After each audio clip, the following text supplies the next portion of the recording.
سبيل الدموع سبيل مريح تنهدى يا صاحي كي تستريح.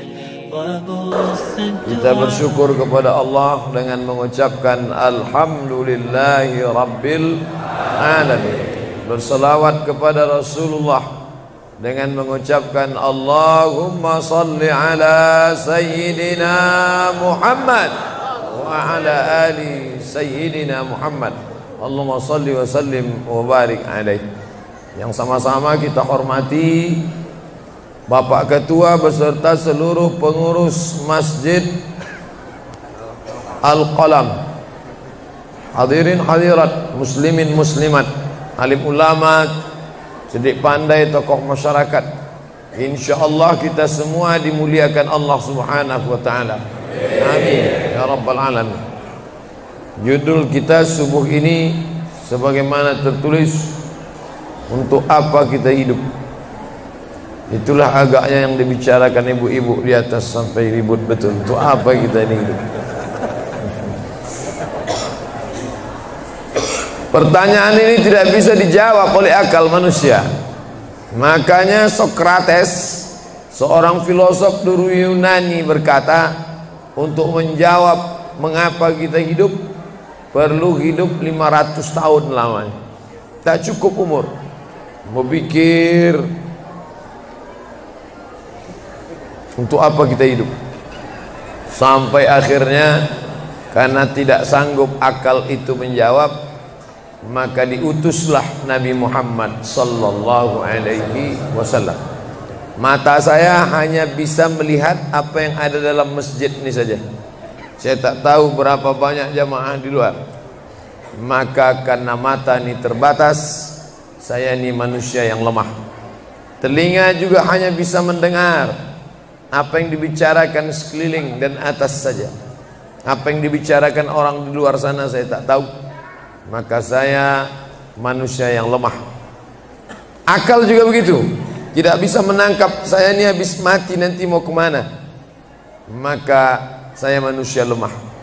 Allah Maha tahu, maka dia kirimlah salah satu makhluknya ingin menjelaskan kau untuk apa, sedang di mana dan akan kemana.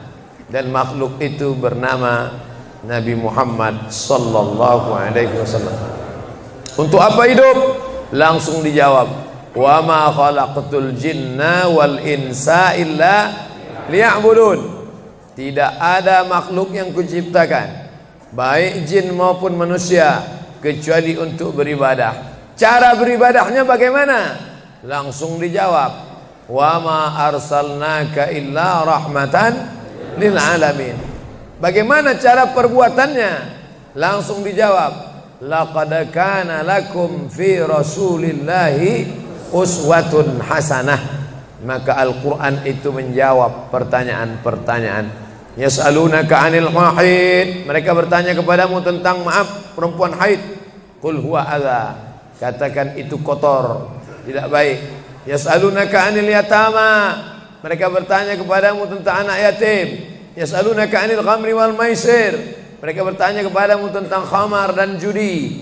Yas'alunaka madza yunfiqun, mereka bertanya kepadamu apa yang mesti mereka sedekahkan. Yas'alunaka 'anil ruh, mereka bertanya kepadamu tentang ruh. Qulir ruhu min amri rabbi, katakan ruh urusan Allah Subhanahu wa taala.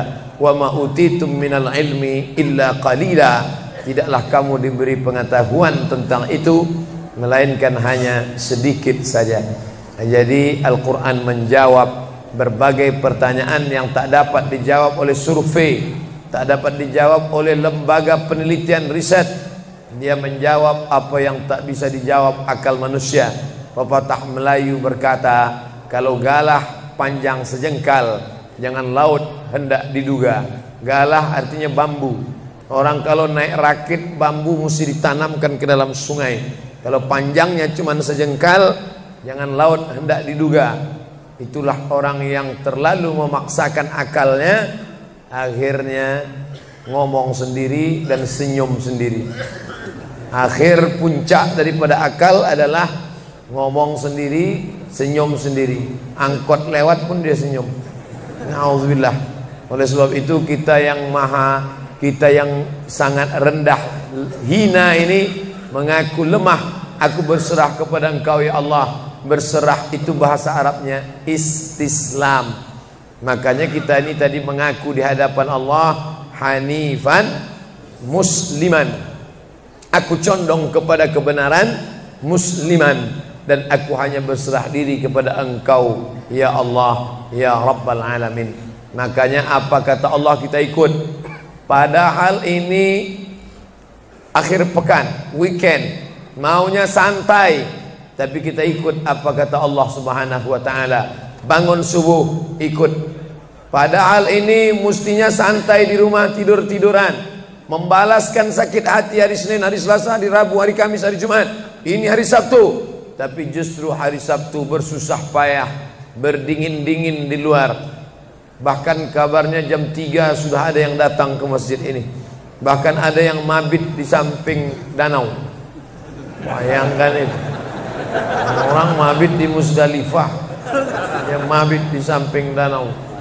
Oleh sebab itu maka ini apa yang membuat makhluk ini bisa begini?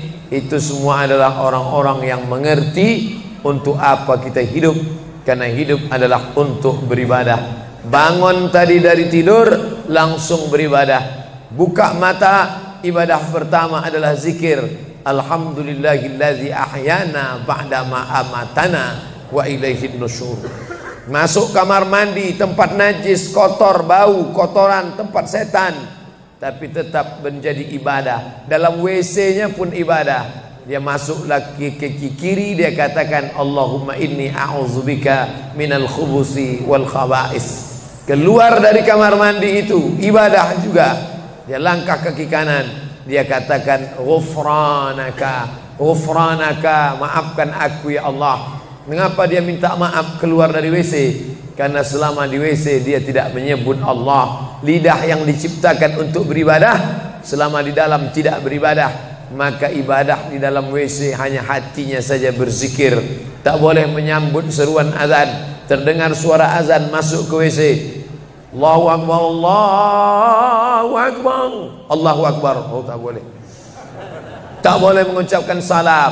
Assalamualaikum, Nabi diam. Assalamualaikum, Nabi diam. 3 kali diucap, Nabi diam. Selesai keluar dari toilet, WC, barulah Nabi menjawab Waalaikumsalam warahmatullah. Karena tidak boleh menyebut nama Allah, maka minta ampun keluar dari WC. Karena lidah yang semestinya dipakai untuk menyebutmu ya Allah, berzikir mengingatmu ya Allah, tadi tak kupakai selama beberapa menit di dalam. Maka dia katakan ghufranaka. Lalu kemudian melihat wajah di cermin, mana tahu ada kotoran di mata. Jangan sampai kita berjumpa sama orang di masjid, orang senyum, kita senyum, yang disenyumkan orang kita. Maka lihat dulu baik-baik. Maka ketika melihat wajah, dia pun menjadi ibadah. Allahumma kama hassanta khalqi fahassin khuluqi. Sebagaimana kalau kau sudah perbaiki bentuk ciptaanku ini menjadi sempurna, maka perbaikilah akhlakku ya Allah. Lalu setelah itu berangkat dari rumah menuju masjid, beribadah juga. Bismillahi tawakkaltu ala Allah, la haula wala quwata illa billah. Setiap langkah kaki ke Masjid Al-Qalam ini bernilai 1 langkah menghapus dosa. Langkah kedua mengangkat derajat. Langkah ketiga menghapus dosa. Langkah keempat mengangkat derajat. Tidak tanggung-tanggung, derajatnya diangkat Allah. Siapa yang duluan datang langsung dapat di depan. Tapi ada orang terlambat tetap tinggi juga derajatnya. Mana dia? Ini yang di atas. Siapa bilang perempuan direndahkan, dihinakan? Perempuan dimuliakan. Mana contoh perempuan dimuliakan? Kalau mau tahu, datanglah ke Masjid Al-Qalam. Perempuan dimuliakan. Bapak Ibu yang dimuliakan Allah, masuk ke dalam masjid, langkah kaki kanan, Allahumma inni as'aluka min fadlik. Itu doa nanti keluar. Tapi ketika akan masuk, apa doanya? Allahumma ya Allah, iftahli, bukakan untukku abwaaba rahmatik, pintu rahmatmu bernilai ibadah. Duduk berzikir, jangan ngobrol, jangan cerita. Foto Pak Ustaz, sikit-sikit boleh. Lalu kemudian selama itu tertulis tadi di atas. Itulah hebatnya masuk ke Masjid Al-Qalam, tidak hanya mendengar ceramah, dapat pengajian. Ketika saya masuk tadi, dengar suara azan, ada tulisan hadis riwayat Al-Bukhari.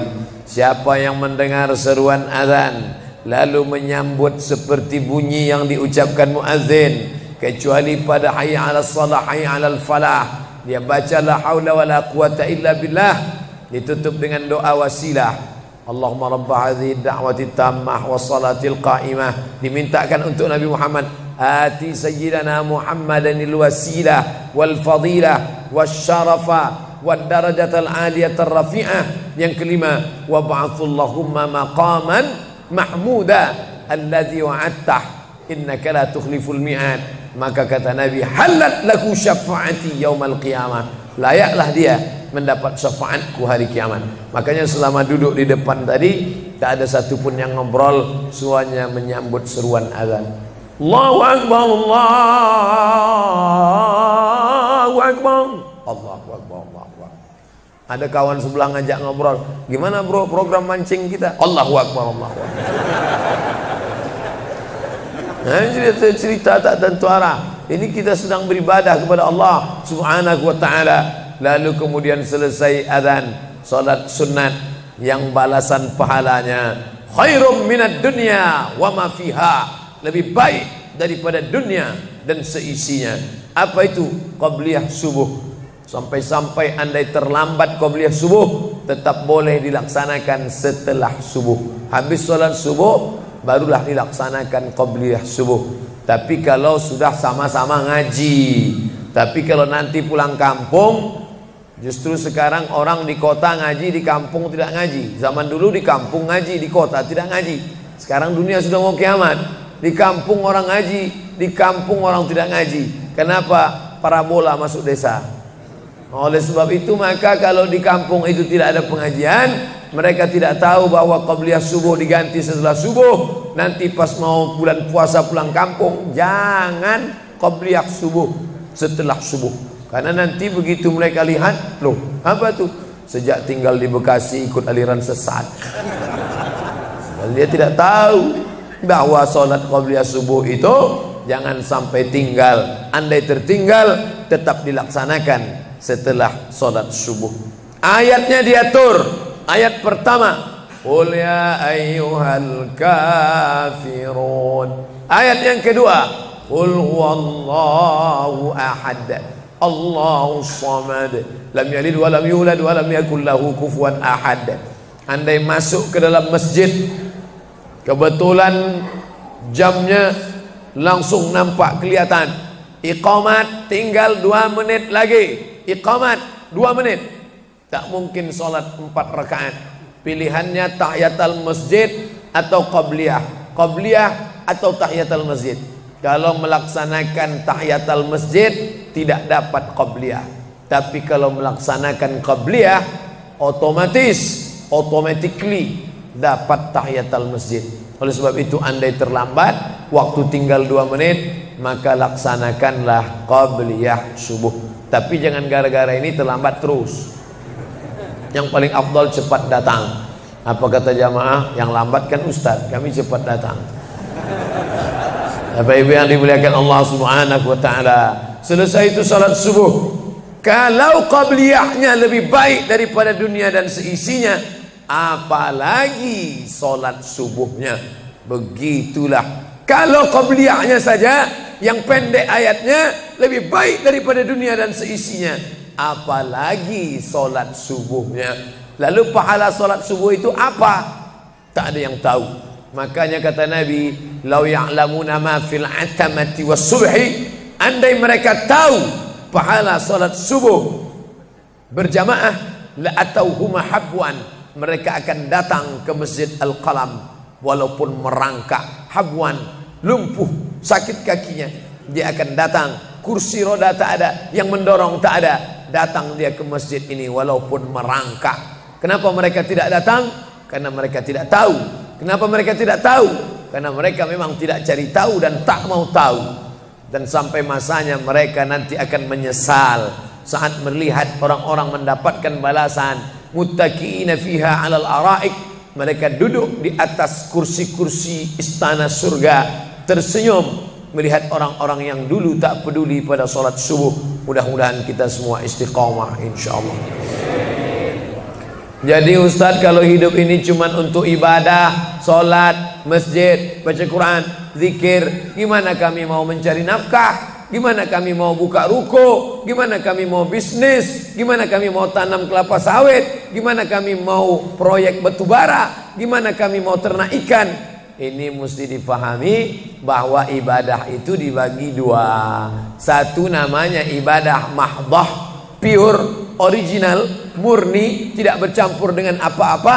Yang satu lagi tidak ibadah tapi bernilai ibadah. Nah, ini mesti dipahami.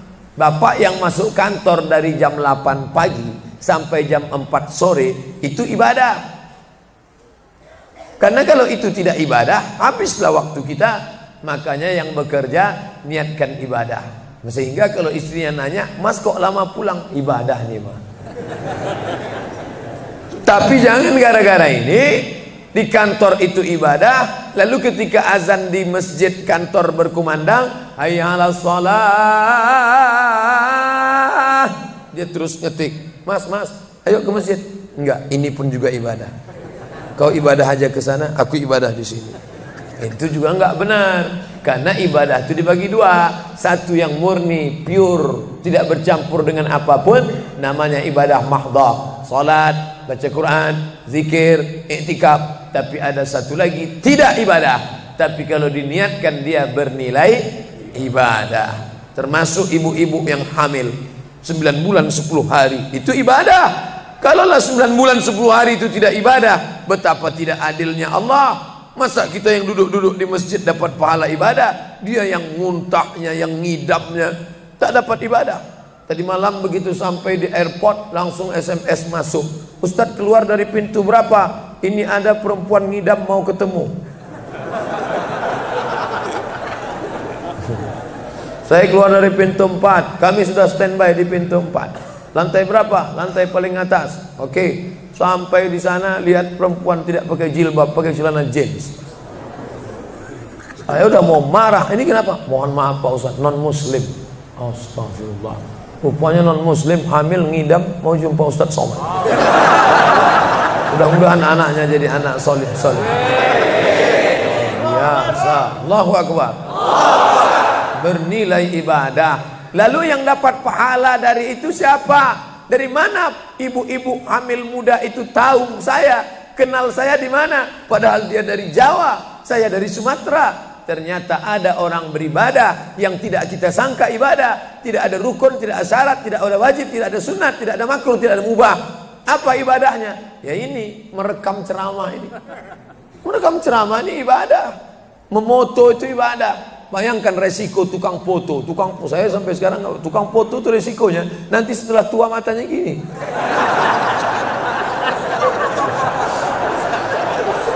Tapi kalau mereka niatkan ikhlas untuk ibadah, maka insya Allah sehat walafiat. Ini sampai sekarang yang banyak moto-moto ustadz itu mana ada matanya tetap aja sehat. Kenapa? Karena diniatkannya untuk ibadah. Hidup ini kalau berniat ibadah tidak ada capeknya, tidak ada lelahnya. Kenapa? Karena mengharapkan balasan dari Allah. Ilahi anta maksudi wa ridhaka matlubi. Yang kumaksud hanya Engkau ya Allah, dan ridhamu lah yang kucari. Suatu ketika saya sampai di sebuah kabupaten kota, saya tanya ke Pak Bupati, "Pak, ya, kenapa Bapak buat pengajian untuk PNS hari Kamis pagi? Pagi Kamis buat pengajian tabligh akbar. Apa manfaatnya menurut Bapak sebagai pimpinan daerah?" Ternyata Ustadz Somad, kami sudah coba formula macam-macam untuk PNS ini. Pertama kami undang motivator dari Jakarta. Akhirnya di gedung hotel dengan biaya mahal. Lalu kemudian dengan infocus, suara menggelegar. Semangat, semangat, semangat.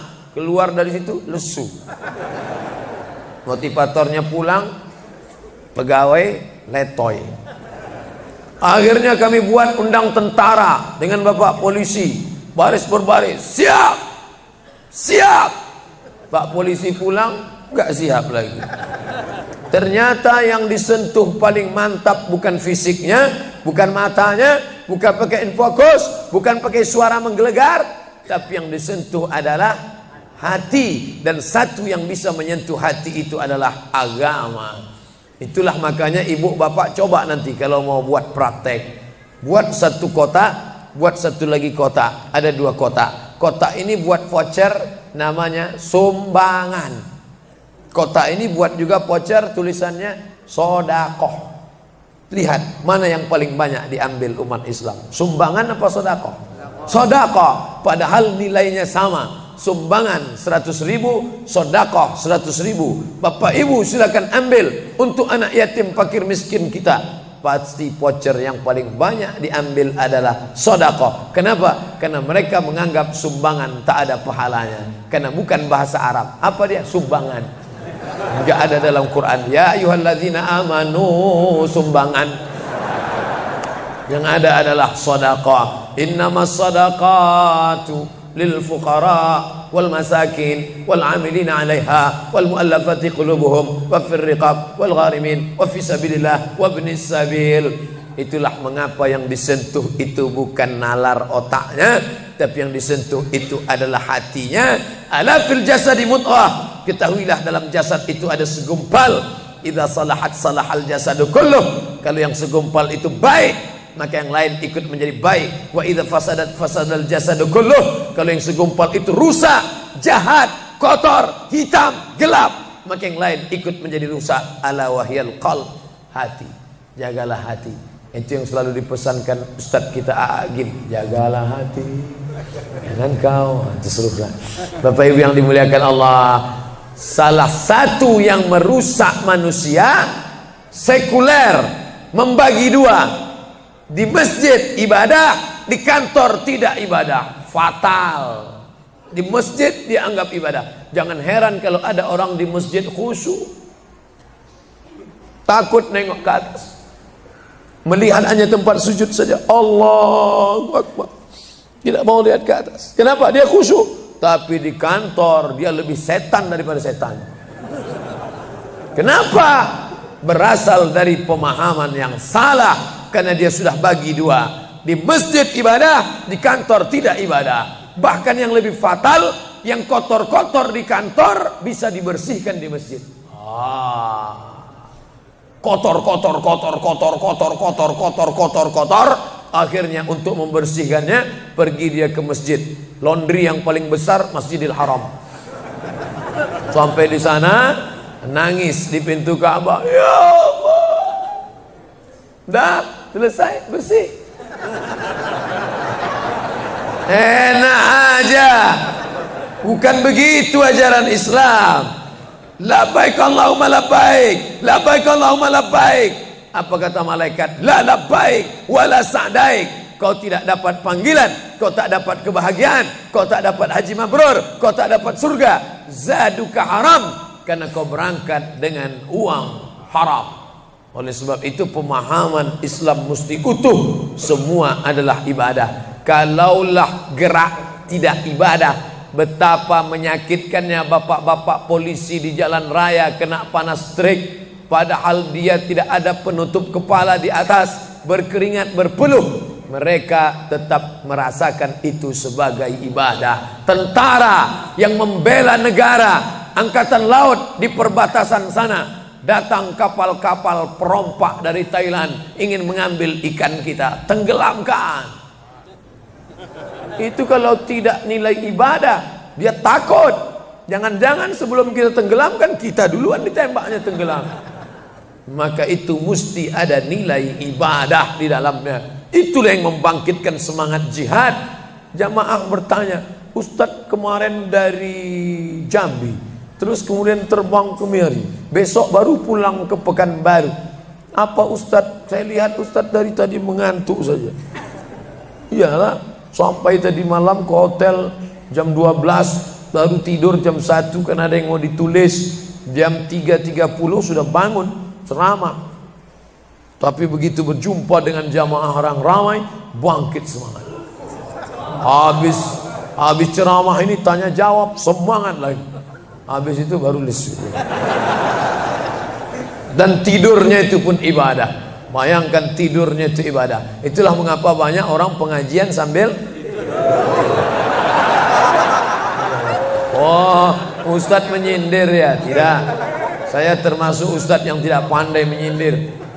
Saya termasuk ustadz kalau dipesan request untuk menyindir, saya tidak pandai. Kenapa? Karena saya pernah menyindir orang. Ustadz, tolong ustadz sindirkan. Ini ada jamaah yang sudah sedekah tapi mengambil uangnya kembali.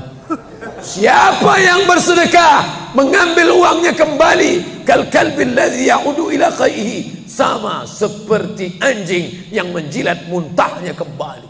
Selesai pengajian, mohon maaf Pak Ustaz, yang disindir nggak datang. Oleh sebab itu tak ada gunanya sindir menyindir.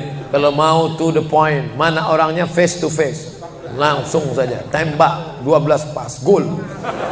Bapak Ibu yang dimuliakan Allah, maka mesti dipahami dengan benar. Di Masjidil Haram ibadah, di rumah pun kau ibadah. Istri yang dari mulai pagi memasakkan suami, dibantu oleh pembantu membuatkan minuman, membesarkan anak, menyusukan anak 2 tahun lamanya, melahirkan, meregang nyawa ibu melahirkan anak, ibadah. Makanya kalau dia meninggal dunia saat melahirkan, matinya mati syahid. Saking senangnya suaminya mendapatkan seorang istri yang syahid, tak menangis dia. Begitu tegarnya bapak, tidak meneteskan air mata. Tidak Pak Ustaz, aku melepas seorang syahid, 3 syahid lagi siap menanti. Peace, damai. Biasanya ibu-ibu kalau bawa cerita ini, kalau gini pulang aja lah kita kan. Nah, bercanda, serius sekali. Nah, tapi yang saya katakan tadi itu semuanya ibadah badan. Melangkah dari rumah, ibadah badan. Membukakan mata, ibadah badan. Mendengar ceramah, ibadah badan. Membaca Quran, ibadah badan. Berzikir, likulli sulama minkum sadaqah. Setiap tulang-tulang sendi ada sedekahnya. Subhanallah, subhanallah, subhanallah, subhanallah, subhanallah, subhanallah. Itu ibadah badan. Tapi ada bukan ibadah badan. Apa dia? Itulah yang 7 macam. Zakat, wakaf, infak, sedekah, wasiat, hibah, ghanimah. Nah, itu ibadah harta. Mana yang lebih banyak? Ibadah harta apa ibadah badan? Ibadah badan. Kalau ibadah harta tak banyak. Zakat, wakaf, infak, sedekah, wasiat, hibah, ghanimah, rampasan perang. Tapi kalau ibadah badan, setiap gerak adalah ibadah. Makanya kita mesti bergerak. Likulli harakah barakah. Setiap ada gerak pasti ada berkah. Makanya tak boleh tidak bergerak. Air sumur kalau tidak ditimba, air itu akan busuk, butek, warnanya pun tidak ada seperti minyak di atas. Mata air mesti terus berganti. Darah harus tetap mengalir, jantung harus tetap berdetak. Makanya jangan pernah kosong dari aktivitas. Fa iza farata fansab. Selesai dari satu ibadah, pindah ibadah lain. Selesai ibadah tegak, pindah ibadah ruku. Habis ibadah ruku, pindah ibadah tegak. Habis ibadah tegak, pindah ibadah sujud. Habis ibadah sujud, pindah antara 2 sujud. Selesai sudah salat, lalu kemudian puasa. Selesai puasa, lalu kemudian berzakat. Selesai zakat, lalu kemudian mengitari Ka'bah. Subhanallah walhamdulillah wa la ilaha illallah wallahu akbar. Selesai itu melontar jumrah. Selesai itu menggunting rambut. Selesai itu berzikir. Tidak pernah kosong. Sampai kapan? Sampai malaikat maut mencabut nyawa dan ucapan terakhir yang keluar dari mulut adalah la ilaha illallah. Itulah jawaban tentang pertanyaan untuk apa kita hidup di dunia.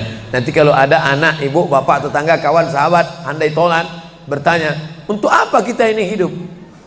Tak usah jawab, putarkan aja videonya. Itulah enaknya zaman sekarang. Kalau dulu mesti diingat.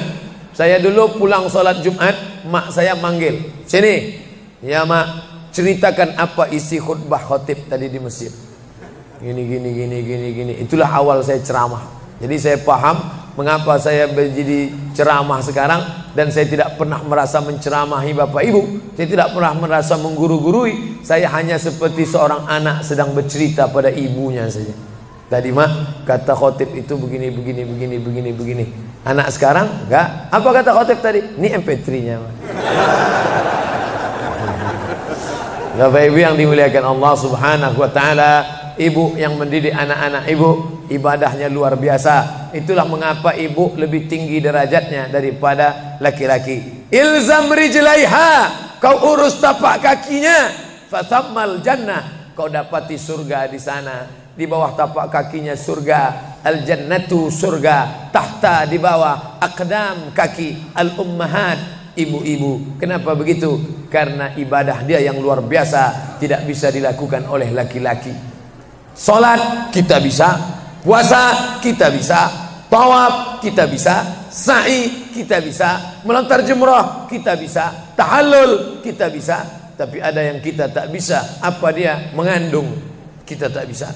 Siapa yang mau coba mengandung, keluar dari sini, ambil bola voli, ikat di perut. Melahirkan kita tak bisa. Siapa ingin coba melahirkan, keluar dari sini, telanlah jeruk bulat-bulat. Habis itu keluarkan bulat-bulat. Menyusukan kita tak bisa, dan itu ibadah. Tapi bukan ibadah mahdha. Dia tidak selevel dengan salat, zakat, puasa, haji. Tapi ibadah ini berkualitas. Ibadah badan sudah, ibadah harta sudah. Ada ibadah yang terakhir, yang ketiga. Kalau ibadah badan berkeringat, lelah, capek. Ibadah harta, duit habis. Tapi ada ibadah satu lagi, tak nampak di mata. Apa dia? Ibadah hati. Itulah dia ikhlas. Orang yang ikhlas tak tampak. Ikhlas, ridha, qanaah, tawakal, zikir, muhasabah, muraqabah, tazkiyatun nafs, mensucikan hati dari penyakit hati, riya, sum'ah, takbur, sombong, hasad, busuk hati. Itu ibadah. Kenapa begitu? Disitulah letak adilnya Allah. Man bana masjidan, siapa yang bangun masjid, banallah mislahu baitan fil jannah, dibangunkan Allah untuknya satu istana di dalam surga. Bapak Ibu yang ikut membangun masjid ini, mudah-mudahan diberikan Allah Ta'ala balasan melimpah ruah. Kami nggak bisa Pak Ustaz, jangankan bangun masjid, buat rumah kami aja kami nggak bisa. Allah Maha Adil. Kalau kau tidak bisa dengan ibadah harta, maka engkau dengan ibadah tangan. Apa dia? Ikut gotong royong masjid. Nampak ada pembangunan masjid, ikut ngecornya, pasangnya, tapi dengan syarat menyelesaikan masalah. Jangan buat masalah. Man shalla isnatai asyrata rakaat, siapa yang salat 12 rakaat fil yaumi wal lailah, sehari semalam, bunyalahu bihinna baitun fil jannah, dibangunkan untuknya satu istana di dalam surga. Sama macam orang yang bangun masjid, salat 12 rakaat. Kamu bisa bangun masjid? Bisa. Bagus. Kamu? Saya nggak bisa. Amal saya apa? Tenang, ada amal. Allah Maha Adil. Salat 12 rakaat. 2 rakaat sebelum subuh, 4 rakaat sebelum zuhur, 2 rakaat setelah zuhur, 2 rakaat setelah maghrib, 2 rakaat setelah isya. 12 rakaat. Saya nggak bisa Pak Ustadz, sedang terbaring di rumah sakit, kaki sakit, kepala sakit, hati sakit, jantung sakit. Stop, jangan lanjutkan. Aku tak sampai hati mendengar penderitaan. Jadi amal saya apa Pak Ustadz? Ada satu amalmu. Apa dia? Ridha, menerima takdir Allah Subhanahu wa ta'ala. Sakit Pak? Tidak. Kenapa? Sakitku hilangkan, hatiku ridha. Man lam yasbir bi balai, siapa yang tak sabar dengan bala ujianku, walam yarda bi qada'i, yang tak ridha dengan takdirku, falyatlub radban siwaya, carilah Tuhan selain aku. Kau sabar, kau ridha menerima itu. Apa balasannya? Lebih hebat daripada balasan orang yang bangun masjid, lebih besar daripada balasan 12 rakaat salat. Innama yuwaffas sabiruna ajrahum bighairi hisab.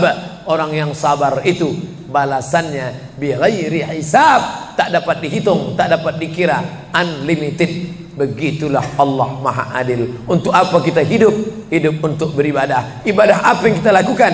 Ibadah badan, ibadah harta, ibadah hati. Yang sudah melaksanakan tiga-tiganya, alhamdulillah. Yang baru melaksanakan satu, tambah. Yang satu pun belum, innalillah.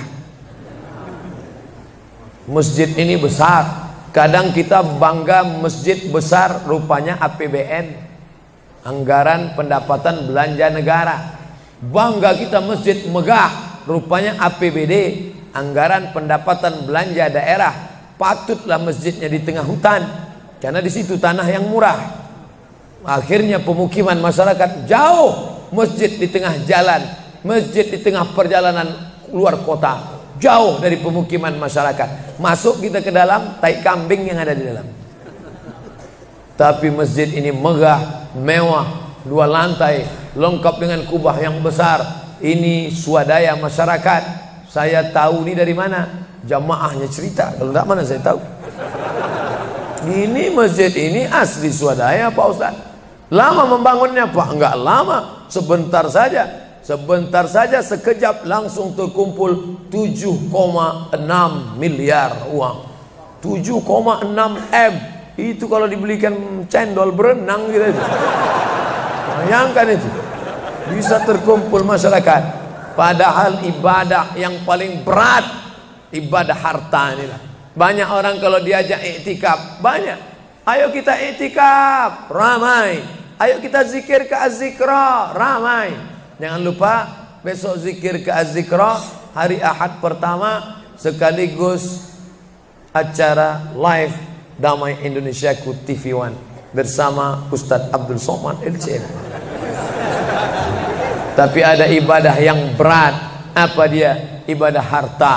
Banyak orang ketika diajak muhasabah zikir malam, ya Allah, banyak dosa kami ya Allah, tapi dia susah menangis, meneteskan air mata. Tapi begitu lewat kota infak, memang menangis. Tak sampai hati melihat Bung Karno keluar dari dompet. Lewat kotak sodako infak, lama membuka dompet mencari Patimura. Nauzubillah. Mudah-mudahan kita tak termasuk golongan yang bakhil ini. Kenapa? Karena setan selalu asyaitan, setan ya'idukumul faqra, membisikkan kepakiran. Jangan beri, jangan beri, jangan beri, nanti kau susah, nanti anak kau tak makan, nanti kau dikeluarkan kerja, kau makan apa, nanti kau mau beli rumah, nanti kau mau beli tanah, nanti kau mau beli mobil, nanti kau mau beli cincin, nanti kau mau beli kamera, nanti kau mau ganti HP, uangmu tak ada. Setan selalu berbisik-bisik. Lawan setan itu. Qul a'udzu birabbin nas, malikin nas, ilahin nas, min syarril waswasil khannas, alladzi yuwaswisu fi sudurin nas, minal jinnati wan nas. Hanya saja kalau yang berbisik itu setan, kita baca ayat kursi, insya Allah dia kabur. Ini yang berbisik ini kawan kita. Kita bacakan ayat kursi, hafal pula dia dari kita lagi. Tapi tak apa-apa, tetap aja bacakan. Allahu la ilaha illa huwal hayyul qayyum, la ta'khudhuhu sinatun wa la naum. Hembuskan ke wajahnya.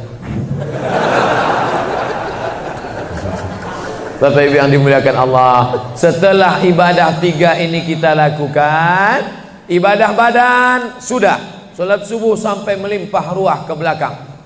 Saya dengar suara hati tadi, lapor, tenda sudah penuh, sudah melimpah ke jalan. Masya Allah. Ibadah harta sudah 7,6 M. Ibadah hati sudah, sabar, ridha, qanaah, tawakal. Tapi jangan lupa, datang merusak yang 3 ini, perkelahian, merusak ukhuwah Islamiyah. Masjid yang besar, kalau sudah kelahi di dalamnya, tinggal kelahi, tak lagi ada persatuan. Masuk masjid bukan baca doa pintu masuk masjid, malah masuk masjid ngelihat kira-kira dia di mana ya. Oh dia di sana, gua di sini lah. Oh di sini, dia di sini. Sampai akhirnya satu hari terlambat, lupa ngelihat. Allahu Akbar, rupanya dia di samping. Jangan kelahi. Wa'tasimu bihablillah, berpegang teguhlah dengan tali Allah. Tali Allah itu apa? Al-Quran dan Sunnah. Apalagi ulama, nggak ngerti Quran, nggak ngerti Sunnah, tanya ulama. Al-ulama warasatul anbiya. Wa'tasimu bihablillah, berpegang teguh dengan tali Allah. Wala tafarraqu, jangan berpecah belah. Coba lihat bunyi ayatnya. Andai ayat itu sampai bihablillah titik sudah cukup. Berpegang teguhlah dengan cara tali Allah. Cukup. Mengapa ujungnya tetap ditutup? Wala tafarraqu, jangan berpecah belah. Karena banyak orang yang sudah baca Quran, sudah sholat, sudah puasa sunat, tapi hatinya pecah bercabang. Galah patah boleh disambung, kaca retak boleh direkat, hati rusak kemana obat akan dicari. Oleh sebab itu kalau ada fitnah-fitnah, tabayun, klarifikasi. Jangan suuzan. Ijtanibu katsiran minaz-zan. Kepengurusan masyarakat jamaah sayang kebersamaan rusak gara-gara apa? Gara-gara nila setitik rusak susu sebelanga. Gara-gara api di dalam sekam, ada kulit padi bertimbun, di dalamnya itu ada setitik api, tiba-tiba api menyala, akhirnya semua menjadi abu, dan abu dihembus angin, tak berkesan sama sekali. Hilang 3 ibadah. Ibadah badan hilang, ibadah harta hilang, ibadah hati hilang. Gara-gara apa? Berkelahi. Ingat, setan tak pernah berhenti. Inna syaitan, setan ya isa an ya'budahul musallun. Setan kalau sudah melihat orang sholat, dia tidak lagi goda mereka untuk menyembah, sembahlah aku, sembahlah aku, sembahlah aku, sembahlah aku. Tidak. Tapi apa yang dia lakukan? Walakin fit tahrish, menanamkan permusuhan ke dalam hati orang yang sholat. Kejaga ini, jangan kita bertengkar gara-gara masalah khilafiyah. Saya kalau jadi imam di masjid dekat rumah saya jadi imam, saya baca kunut. Dan imam-imam dekat rumah saya itu saya pesan harus baca kunut, karena saya berpegang mazhab Syafi'i. Tapi ketika sholat di Masjid Al-Qalam, saya tidak tahu jamaah di sini pakai kunut apa tidak. Saya tidak ingin merusak kebiasaan mereka. Mana tahu mereka ikut mazhab Hambali, mana tahu mereka Muhammadiyah, saya tidak tahu. Maka ketika diminta jadi imam, Ustaz jadi imam, batuk. Saya tak mau merusak, biarlah imam tetap saja. Rupanya imam di Masjid Al-Qalam tidak baca kunut, ya saya tetap ikut sholat. Apakah perlu saya ulang sholat saya? Tidak. Sholat saya sah, karena apapun ormasmu, apapun mazhabmu, mau NU, mau Muhammadiyah, mau Perti, mau Persis, mau Al-Irsyad, mau Jamaah Tabligh, mau FPI, mau mazhab Hanafi, mazhab Maliki, mazhab Syafi'i, mazhab Hambali, semuanya sepakat sholat subuh itu wajib. Jadi yang wajib aja kita laksanakan. Adapun perbedaan teknisnya, yang satu pakai usolli, yang satu nggak pakai usolli, yang satu ngangkat tangannya ke telinga, yang satu ngangkat tangannya ke bahu, yang satu bismillahnya jahar, yang satu bismillahnya sir, yang satu ayatnya panjang, yang satu ayatnya pendek, yang satu pas mau turun sujud tangan duluan, yang satu lutut duluan, yang satu duduknya tapak kakinya duduk di tapak kaki kiri, yang satu duduknya langsung pantatnya ke lantai, yang satu telunjuknya ngangkat sekali, yang satu berkali-kali. Itu masalah teknis simple sederhana. Ada masalah yang lebih besar. Apa masalah kita yang lebih besar? Membeli tanah baru untuk buat sekolah Islam, membeli tanah baru, ruko baru untuk buat apa? 212 mat. Kita mat, orang Islam belanja di warung Islam. Alangkah indahnya, selesai acara sholat subuh bersama, pengajian bersama, selesai itu belanja beras minyak goreng bersama. Serbu, sehingga bangkitlah ekonomi umat. Berapa pegawai bisa ditampung bekerja? Langsung membeli beras ke tempat-tempat tanaman masyarakat, sehingga mereka tidak menjadi korban rentenir. Musim menanam diulur, kasih pinjaman pupuk, pinjaman tanah. Masa musim manen ditarik, mereka menjadi korban rentenir lintah darat. Disedot darah mereka sampai kering dan mati. Kita selamatkan dengan apa?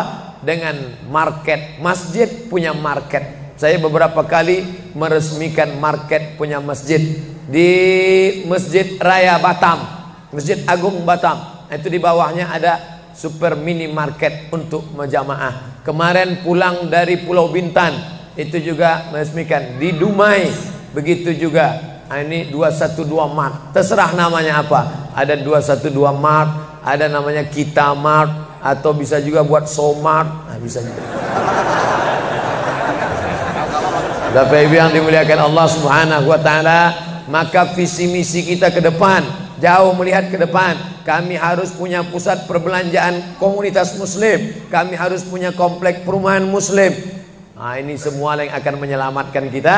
Kalau sudah begitu, maka mengertilah untuk apa kita hidup, dan setelah itu kita pun mati dalam keadaan tenang. Baru anak kita bisa berkata, mari kita antar jenazah almarhum Abdul Somad menuju tempat peristirahatan terakhir.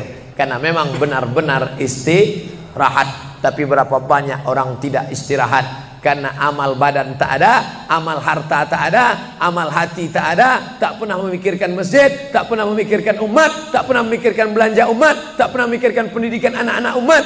Akhirnya mati yang layak untuk dia. Mari kita antar dia menuju azab pertama, akan menyusul azab-azab berikutnya. Na'udzubillah. Itulah yang dapat saya sampaikan subuh ini, lebih kurang 50 menit. Mudah-mudahan ada manfaatnya. تنحى يا حزن واهجر فؤادا توكل بجد بعزم فصيح فإني علمت بأنك نجوى ولبس خبيث